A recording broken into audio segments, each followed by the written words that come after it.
John Quincy Adams বলেছিলেন, যদি আপনার কাজ অন্যদেরকে আরও স্বপ্ন দেখতে, আরও শিখতে, আরও কিছু করতে এবং আরও বেশি হতে অনুপ্রাণিত করে, আপনি একজন নেতা।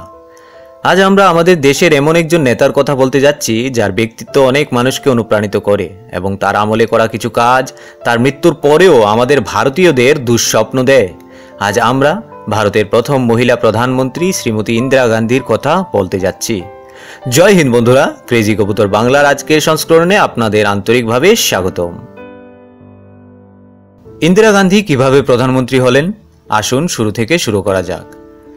নেহরুর মৃত্যুর পর লাল বাহাদুর শাস্ত্রী হঠাৎ কিভাবে প্রধানমন্ত্রী হয়ে গেলেন তা হয়তো অনেকেই জানেন না, কারণ স্বাধীনতা আন্দোলনে তার ভূমিকা নিয়ে খুব বেশি কিছু লেখাও হয়নি বা স্বাধীনতার পরেও তিনি খুব বেশি খবরেও ছিলেন না।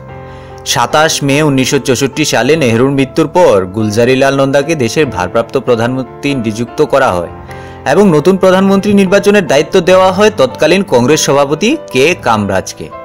সেই সময় ইন্দিরা গান্ধীর সঙ্গে কামরাজের মত পার্থক্য ছিল।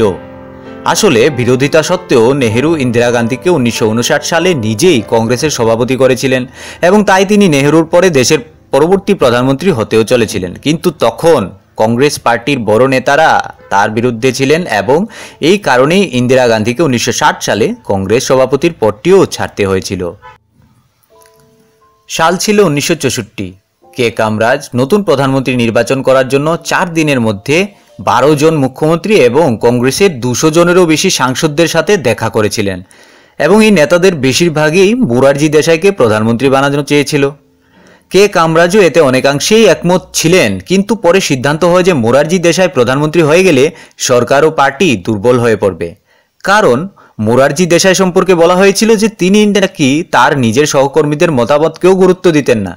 তাই তখন এই তালিকা থেকে বাদ দেওয়া হলো মোরারজি দেশাইয়ের নাম।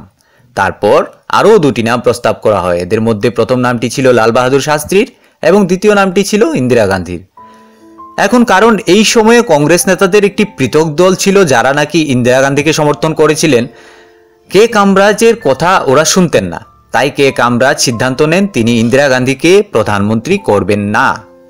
এইভাবে শেষ পর্যন্ত লাল বাহাদুর শাস্ত্রীর নামে রায় হয়ে গেল, যিনি 1952 থেকে 1956 সালের মধ্যে দেশের প্রথম নেহেরু সরকারের রেলমন্ত্রী, 1961 সাল থেকে 1963 সালের মধ্যে দেশের স্বরাষ্ট্রমন্ত্রী এবং তারপর 1964 সালে দেশের দ্বিতীয় প্রধানমন্ত্রী হয়েছিলেন।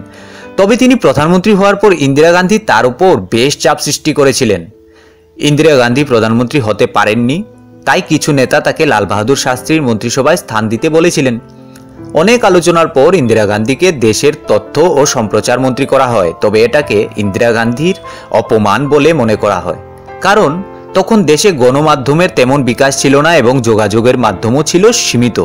তাই তথ্য ও সম্প্রচার মন্ত্রণালয়কে সরকারের বড় মন্ত্রণালয় হিসাবে গণ্য করা হয়নি।